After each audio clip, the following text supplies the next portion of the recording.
Welcome, everyone. Today, my guest is Lead Analyst Logan Mohtashami to talk about the Fed, the 10-year yield, mortgage rates, and more. This is Sarah Wheeler, Editor-in-Chief at HousingWire, with Melinda Wilner, Chief Operating Officer at UWM. Melinda, what should independent mortgage brokers be doing right now to prepare for when rates do eventually come down?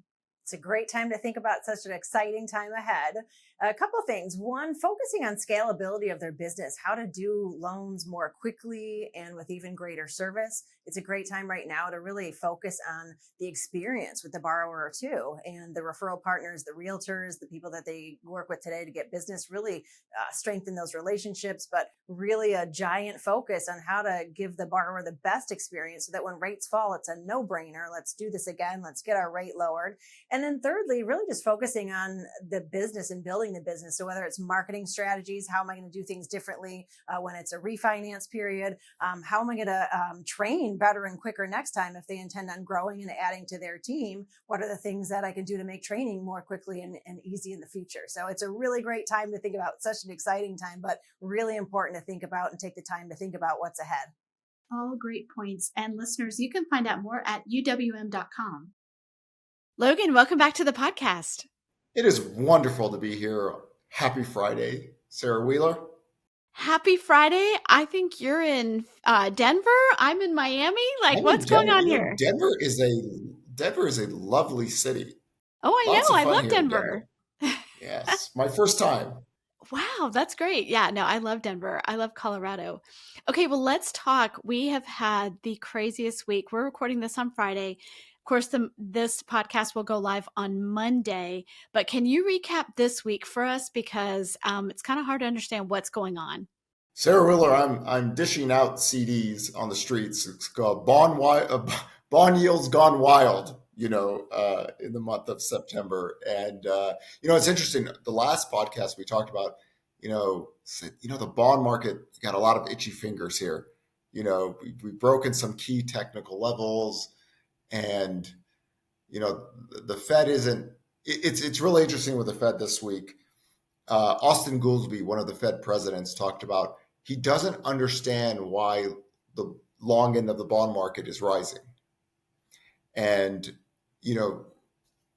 for me, of course, this year, the peak forecast on the 10-year yield was 4.25%. And everything moved around jobless claims. The growth rate of inflation is falling. We just got the PCE report, so we're actually under 4% now on that data line. And the 10-year yield, of course, dropped right after that news. But for me, this year was about jobless claims. So remember that dollar collapse nonsense we had to deal with a few months ago? I do, yes. So people thought about, the dollar's going to collapse. Russia's going to take over the world. The BRICS, yeah, okay. That's not happening. I think the concern sometimes is when the economy starts to perform well, the dollar could get stronger. The dollar getting stronger is a concern of mine, so much that I said if the dollar hits a certain level, I'm going to be the US dollar for Halloween, because the dollar is going to be a big, giant wrecking ball for the entire world. And the dollar has gotten stronger. So that's one aspect. The other aspect is literally right in front of everyone's faces. Jobless claims data is getting noticeably better. The 4-week moving average is at 211,000. So my kind of breaking point for everything on the bond market is 323,000. I said, until that happens, we could stay in this channel. So the dollar's getting stronger. Jobless claims has been falling for many weeks now. And the Fed was very hawkish in their forward-looking guidance. You put all those together where we are technically, and for the Goolsbee to say, I don't realize why the 10-year yield is rising, and the reason I think he said that is, what we've talked about. Real yields are very restrictive for them already. It was restrictive when it was at 4 to 4.25%. So bond yields going up now against them goes against what they want, right? If they wanted a soft landing, and the soft landing, everyone could debate what that actually means. For me, it's, the unemployment rate doesn't go above 4.75%.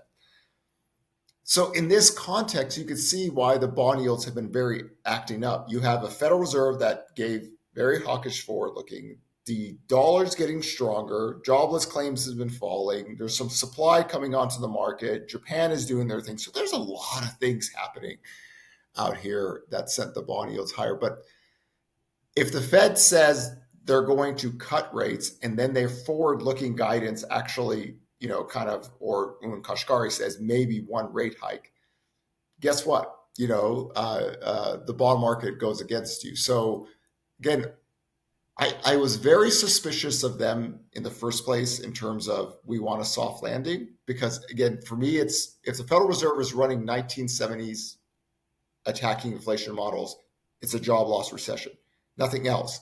I think what's occurred right now is that they did not believe inflation could come down without people losing their jobs. Inflation, the growth rate of inflation has come down.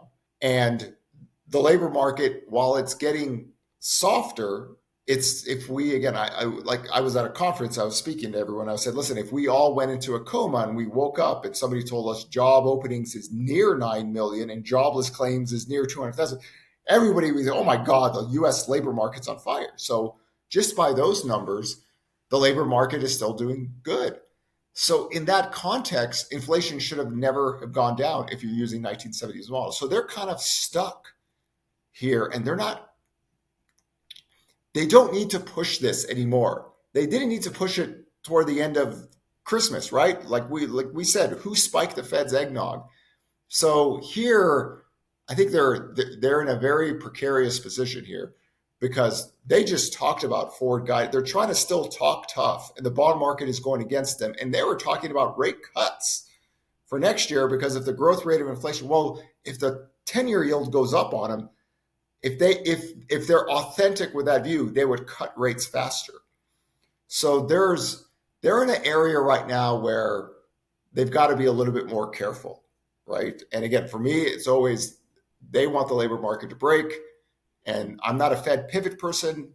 If people who don't believe in the Fed pivot need to explain what that means. There's a lot of people who just want to watch America burn. So they said, keep raising rates. Something's going to break. Something's going to break. I'm not one of those people, but I'm just running off of what I believe they wanted to do. And jobless claims has gone the other way, right? It's not. We had an uptrend in that data line for a few months. That has broken it. It's gone, but right back down. And I know that was key to your whole economic forecast for this year, is like, this is when we'll see things happen. It's based on the labor data. But break this down, please, for like, if I'm a loan officer, I'm at the NAREP conference right now, tons of real estate agents. You know what everybody wants to know from the stage, from what they're asking is like, when are rates going to fall? So if you're a real estate agent, if you're an LO out there, what do you see that happened this week? What should I expect? Because mortgage rates went higher than, they're now at a 20-year high. Yes, we wrote this article recently where some of the dynamics that are in 2023 are not going to be here in 2024. And then we take multiple variable factors that are going into the economy. Number one, a lot of questions at this event in Denver about student loan debt. And I said, listen, student loan debt, majority of people who finish college make money. So they're not going to like people are thinking, oh, well, as soon as you pay your student loan debt, you're going to lose your house or something. We have to get off of this panic stage every single year about these stories. So less disposable income is a valid premise, right? So there's going to be less money in the economy. Oil prices are rising again, but oil prices adjusting to inflation. It's not like it is in the 1980s. So one of the things I had to explain, like the 1980s, if we took oil prices, what it would have to be today is like $450 to have the same impact like it did in the late 70s. So we've had higher oil prices for longer, and the economy kept on expanding, even in 2010 to 2015. Before oil fell, so we can take some of the oil hit, but that all these things will take less income from spending into other things in the economy. So next year, with all the rate hikes, with the bond yields rising, everything, it's like what I talked about on CNBC. What is one sector? Construction employment. That's something that could fall down because the apartment boom is over. These things, the labor market, Fed rate hikes, all these things in 2024 is a better backdrop than in 2023. But for me, again, jobless claims have to rise. And I'm not pivoting on the Fed pivot until claims break over 323,000, even if they cut rates next year. What I'm talking about is different than what the Fed is talking about. So we can have a better backdrop for next year after all the variables are put into place.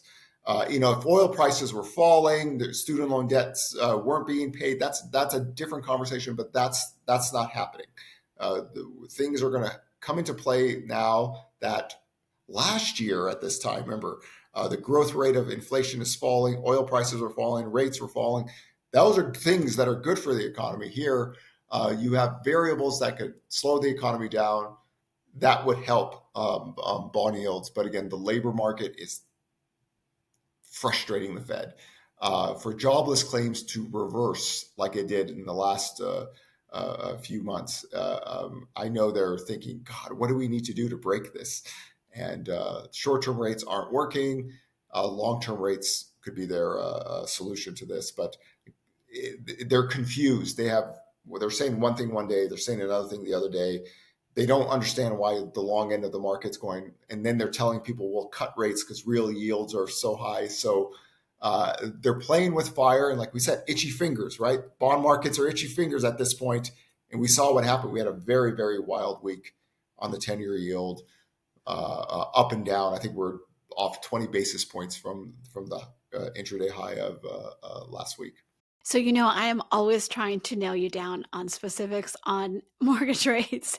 And you are always giving me all of the good reasons why, all of the things we need to consider. But I'm just going to summarize it. What I hear you saying is that between here and the end of There's the a year, better backdrop for rates to fall. Yeah, there's a better in backdrop for rates to fall 2024. next year with all the variables in Okay. play than what we deal with this year. That's how I'm approaching it. Considering where mortgage rates are, where the 10-year yield's at, the economy's in a different spot for 2024 than it is in 2023. And the Fed has tried to manage this by saying they'll cut rates if bond yields go higher, but bond yields went up so much on them that you've already seen comments being made. So we'll see how that works. But again, jobless claims reverse. That's why we follow that every Thursday. That's my kind of Fed pivot level, and jobless claims getting better, and the dollar got stronger, and there's a lot of supply coming on, and demand. There's all these things, and for the Fed to want to play fire and talk tough now, this is what happens. And I think there's a group of them that do not want to see this. And then there's a group of them that said, this is the only way we could break the economy. So I'm just sticking to exactly how I've looked at this from the start. Labor market, labor supply is their target. It's always been the target. They haven't got it. The growth rate of inflation has fallen. Without that, labor market's tight. They messed up. They don't know how to get out of it.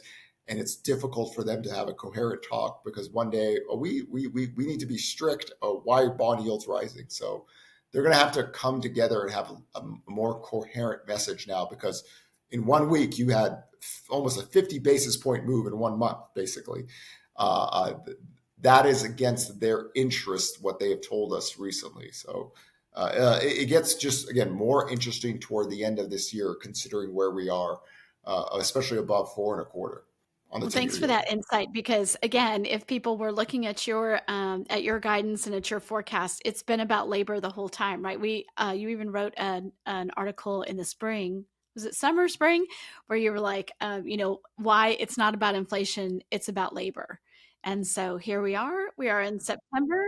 That's a key thing, because I think, speaking at this event in Denver, a lot of people said, well, we were told that if inflation falls, mortgage rates should fall, bond yields should fall. And we're not in the previous decade, right, where the economy is growing slow and global yields are low and inflation was tame. So I think if we're trying to incorporate models based on what we've had to deal with in the past decade, that's not going to work, right? So the growth rate of inflation is falling, but core PCE is at 3.9%, right? We could hardly get that up to 2% in the 21st century. So bond yields around the world are higher. So incorporating that for this year, I didn't think it was going to work. That's why it's funny, because everywhere I go, I bring the Gandalf line. I said, listen, I have to believe in what I forecasted, that I've got to bring that and say, we're not going to break here, because the labor market it's going to override inflation. Now, that was back when the 10-year yield was at 3.37. So there is no Gandalf line up here, right? If the jobless claims were over 323,000 on the 4-week moving average, I could put him on the top end. But we're at 211,000. So it's been such a wild week. It's been such a wild month in September. But I'm hoping that now the Federal Reserve is like, do we really want to play with fire? And if they do want to play with fire and have the long end goes, then it's my assumption was right. They want to create a recession. They feel better about inflation, fighting it with the labor supply growing, 2 to 3 million jobs being lost. They could handle that. They feel very comfortable about managing the economy with job openings above 7 million. I know a lot of people hate the job openings data, but they run off of that. So it was around 7 million before COVID hit us. It's like near 9 million now. So that coming down makes them happy. And Jay Powell talked about that. Well, we're really happy about the recent labor report, so they need to see more weakness in that. And I think that's maybe the hawkish tone is, wow, jobless claims not breaking. Man, this is not working. So it's confusing because 24 hours another Fed members, why are bond yields going up? That shouldn't happen. So it's thinking you could control nature or thinking you could control the bond market, in this global world. It's just sometimes you could lose grip on that very fast. And we saw this last week out there. And Neil Kashkari was being tested on CNBC. They said, "What are you doing? Why are you pushing rates up higher? You talked about this." And and my gut from the start has always been they want just a very small recession to bring the labor force supply up, to give employers more power against their workers, stuff like that. And it hasn't worked as well as they thought. Boy, it sure hasn't. If you're in housing, it is, it's hard when you're, James and I talked about this on the podcast yesterday, where it's like, if you're in housing and it's September and, your guidance, which is based on lots of great data and your models, is that like pretty much 2023 is not going to see a huge difference unless the labor market breaks. You're only in September. You got to get through the whole rest of the year and then probably the first quarter. I mean, it's just rough. It's funny because the Fed members say housing's recovering, and my joke is that literally somebody took the purchase application data, showed the Fed, and they reversed it, and they just basically it's going up instead of down. So they're thinking, oh, it's going up, So it's they know what they're doing to the housing market, and they don't care. And okay, that's kind of been my line all the way. They just don't care, and they're just making stuff up now on it. So it looks bad. The optics look bad when the Fed members are very hawkish and they say housing's recovering. Now, if they said, well, new home sales are growing year over year, that's true, but the existing home sales market, the majority of homes being purchased, is not, right? We're no longer crashing like we did last year just because sales are so low. So I think there's a more sophisticated way that they could talk about housing. But when they just go, oh, housing is recovering, and then that's it, and then they leave it to interpretation, it makes them look bad, because this is not some random person on the street. These are Fed presidents. They need to be a little bit more specific with details on housing, because it looks bad when they make statements like that, and then people are looking at the purchase application data, and then everybody makes fun of the Fed on social media because of that. Okay, well, let's dive into some of that data. Let's talk about pending home sales. Pending home sales fell noticeably month to month. Again, when we take the purchase application data past 7% mortgage rates, it is weaker than what we have seen. Now, year to date, the week to week data, we're almost flat. But if I just take the purchase application data on 7% plus rates, you see the noticeable weekly decline more from there. So we had a weakness in that. Existing home sales look like they're going to go below 4 million. 4 million was the bottom. It's really rare in America for existing home sales to go under that. But early in the year, I thought, okay, mortgage rates had to get to 6% for that rising demand to stay stable.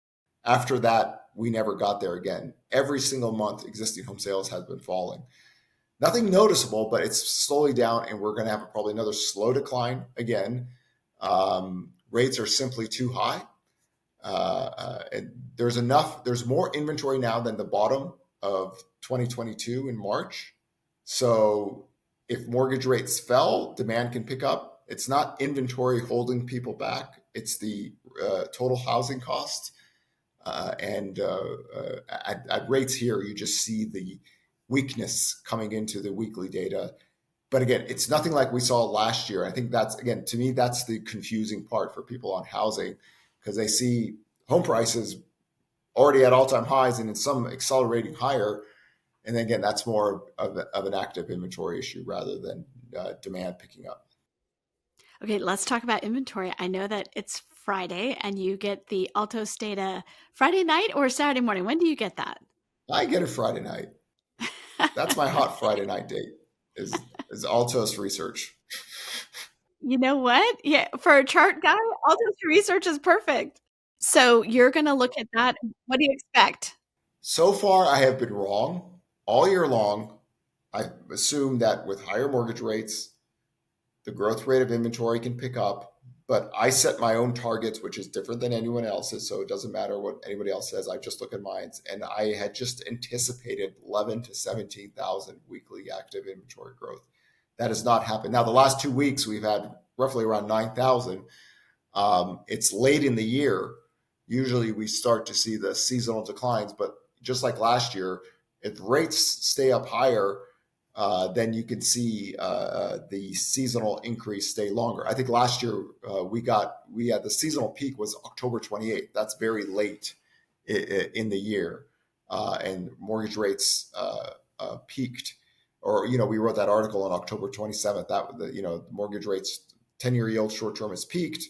Rates should fall. We get that movement. We're not going to see that this year unless the bond yields start to noticeably go lower. So it's going to be a much different backdrop now going into 2024. But I'm hoping today, when this podcast comes on Monday, that we are in that 11 to 17,000 level, because I'm a pro supply person. I know how hard it is to get active inventory to go up and stay up. That's been the last 13 years of inventory data. So we'll see the new listings data. I'm just hoping doesn't have a big decline. It is susceptible to rates, and people just go, forget this. I'm not doing it. And especially after a week like this, I'm just hoping that we're not having the conversation that new listings data took a noticeably decline, because we're trying to form a bottom here. I mean, we're going to have near 5 million total home sales. So it's not shocking that new listings data is trying to form a bottom, but to have a functioning market, you need to have a new listings data to start growing again, or we're just going to be stuck here, at these low levels of sales. We need to get unstuck because, consumers who want to buy need to have houses, real estate agents, loan officers. You and I were talking to real estate agents last week in New York who normally, these are very high producing agents, and even they are having a hard time, finding something that people are willing to buy. It's, part of the whole savagely unhealthy housing market theme was that unlike 2000 to 2005, people can freely list and buy homes because the credit channels allowed them to do so. Here, the concern was always if inventory gets to such a low level and prices get, then some of that, because affordability issue gets hit, and you lose that seller that's a buyer. Now it's not only just the higher home prices, insurance costs, taxes, everything, mortgage rates. We were working from 3.25% to 5% for a decade, and now 7.5%. People just can't afford to move, right? There's some people that they have to move, but in a sense, if they wanted to buy a house and they can't afford it, they're not moving. You could say some people sell their homes to go rent. That's fine, but we're talking about sellers that are buyers. And when rates got down to 6%, we saw demand come back. I think that was the one data point that everyone was questioning. What would it take to just get demand to start increasing? Well, it didn't take rates to get down to 5%. It took rates to get down to 6%. because we're working from such low levels of sales, that lower rates can do the trick in terms of facilitating more demand. I know a lot of people thought, well, we have to, break under 5, get near 4%, because that's what everyone's used to. But because sales are so low, we just have a very low bar. If existing home sales were running at 5.5 million or 5.25 million, something like that, that variable goes away because home sales collapse so much. The rate factor really plays into some of those sellers becoming buyers. In that case, doesn't necessarily grow inventory, but you get that transaction. And again, November, December, January of last year showed us that. And that was just getting mortgage rates from basically 7 down to 6. So it's one of the things to talk about is housing is kind of in a COVID-19 state of mind. Everyone's staying at home, except they're not sick. A lot of homeowners have very low total housing costs, so they're shielded, they're done well. But again, for transactions, that's brutal. And even when they asked Jerome Powell about that, they said, "Hey, listen, would you ever think about that?" No, we don't. We don't care. So that's the kind of answer they have with this. It's shocking, actually, to me. And what you described, it's interesting because I think there's a phrase that describes that. Oh, yeah, it's the mortgage rate lockdown. That's right. Which we will be discussing at HousingWire Annual, which is coming up very quickly now. People should join us. You're going to be giving a keynote. We are going to end up the conference with a live podcast where we're going to be talking about the mortgage rate lockdown. True or false? Is it a real thing or not? I'm taking the opinion that it is. You have a different opinion. Sarah, But when we will have a rates fell, when mortgage rates fell, October, November, December, January, did inventory increase? You know what, Logan? We are Was not there going to get more into that now. listings? Not going to get into that Were now. there? I'm. You do not have much time left, Sarah Wheeler. You better have a good game plan for this. I am prepared. I'm prepared. Demand can be boosted with low rates. It's been my talking point for many years. But when people talk about mortgage rate lockdown, they're talking about active listings growing, inventory growing. That's never happened after 2010. It's a myth. It's a great marketing theme. We're never going to get inventory unless rates go down. There's buyers and sellers, right? Rates fall, demand picks up. But we've never seen it in the data that active inventory grows with low rates. Not one time. Listen, I am prepared. I am going to be standing up for my side and for all the people who are like, yeah, Sarah, we're on your side of this mortgage rate lockdown. But really, people should come and listen to us. And Logan, thank you so much for joining me today. Pleasure's all mine.